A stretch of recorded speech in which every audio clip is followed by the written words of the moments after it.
बीते कुछ हफ्तों से एक दिक्कत बनी हुई है और कहा जा रहा है कि दिक्कत दूर करने की कोशिश चल रही है, लेकिन दिक्कत दूर ही नहीं हो रही है। मैं दिल्ली एनसीआर के स्मॉग की बात नहीं कर रही हूँ, आई नो इट्स बैड, लेकिन मैं खर्चा पानी में इंडियन रुपी की बात कर रही हूँ। बात वही है कि इंडियन रुपी गिर रहा है, लेकिन इस बार जो कारण है वो थोड़े सीरियस लग रहे हैं। साल 2025 में रुपये की वैल्यू अमेरिकी डॉलर के मुकाबले लगभग 4.5% गिरी है। मतलब पहले जहां $1 के लिए हमें 84-85 रुपये देने पड़ते थे, अब 89 रुपये से भी ज़्यादा चुकाने पड़ रहे हैं। और अब तो हर एपिसोड में मैं ये कहते हुए भी थक चुकी हूँ कि रुपी ऑल टाइम लो पे पहुँच गया है, क्योंकि कम ही होता जा रहा है और ये कोई आम बात नहीं है। तो आज समझेंगे कि ऐसा हो क्यों रहा है, और इस ऑल टाइम लो के साथ बात करेंगे एक ऑल टाइम हाई की, स्टॉक मार्केट की। कुछ ऐसी ही है मार्केट्स की दुनिया। हाय, मैं हूँ श्रुति और आप देख रहे हैं खर्चा पानी। सबसे पहले बात करेंगे इंडियन रुपी के गिरने की, और इसकी बात इसलिए क्योंकि रुपए आने वाले दिनों में और गिर सकता है। 2025 खत्म होने से पहले $1 के मुकाबले रुपया 90 रुपये के पार भी जा सकता है। और बात करेंगे इकोनॉमिक टाइम्स में छपे एक लेख के हवाले से।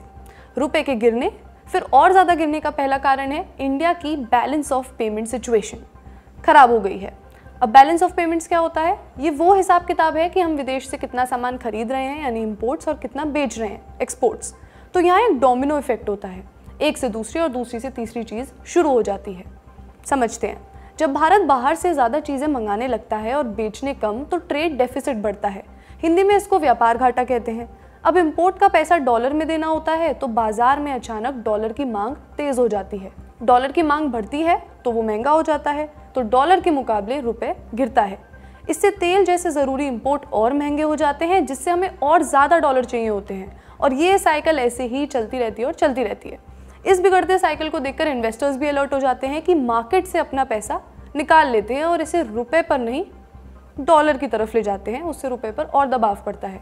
अक्टूबर 2025 में इंडिया का ट्रेड डेफिसिट रिकॉर्ड $41.7 बिलियन तक पहुंच गया। ये अब तक का सबसे बड़ा मंथली गैप है, और इसकी सबसे बड़ी वजह सोने की इंपोर्ट में पागलपन की तरह उछाल। दिवाली और शादी के सीजन में लोगों ने खूब सोना खरीदा। गोल्ड इंपोर्ट्स अक्टूबर में 200% बढ़ गए, मतलब पिछले साल के मुकाबले 3 गुना ज़्यादा।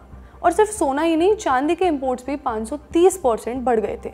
जितने ज़्यादा इंपोर्ट्स उतने ज़्यादा डॉलर की ज़रूरत, और जितना ज़्यादा डॉलर की ज़रूरत और डिमांड बढ़ती है, रुपए की वैल्यू गिरती है। सीधी सी बात है।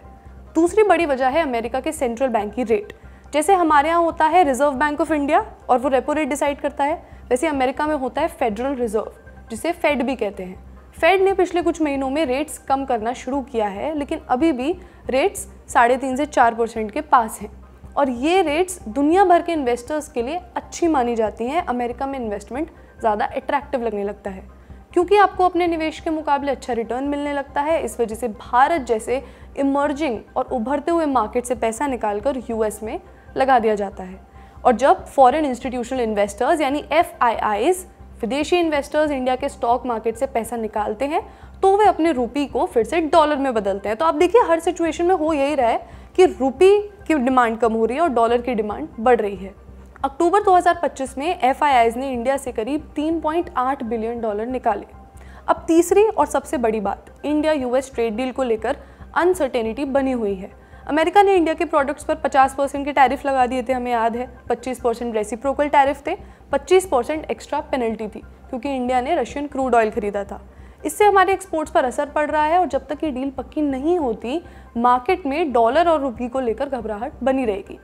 अब सवाल है कि रिजर्व बैंक ऑफ इंडिया इस सब के लिए कर क्या रहा है? RBI कर रहा है मैनेज्ड फ्लोटिंग। दरअसल रुपये की कीमत मार्केट फोर्सेस से तय होती है, यानी बाजार में जो डिमांड सप्लाई है उससे। लेकिन जब उथल पुथल थोड़ी ज़्यादा हो जाए तो एंट्री होती है RBI की।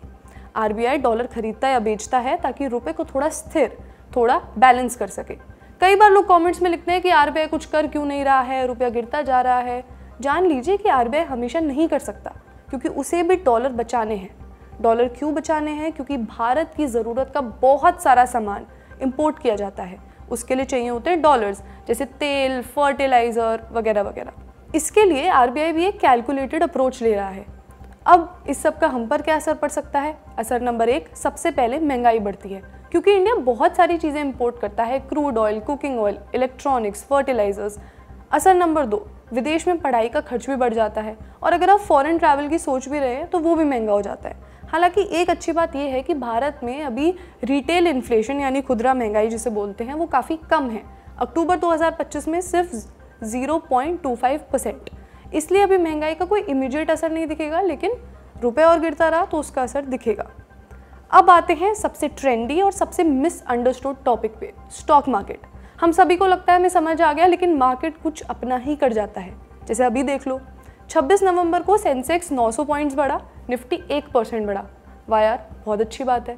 लेकिन मैं आपको इसका दूसरा साइड भी दिखाना चाहती हूँ। इकोनॉमिक टाइम्स की एक रिपोर्ट से पता चला कि 576 स्टॉक्स अपने ऑल टाइम हाई से 30% से ज़्यादा गिरे हुए हैं।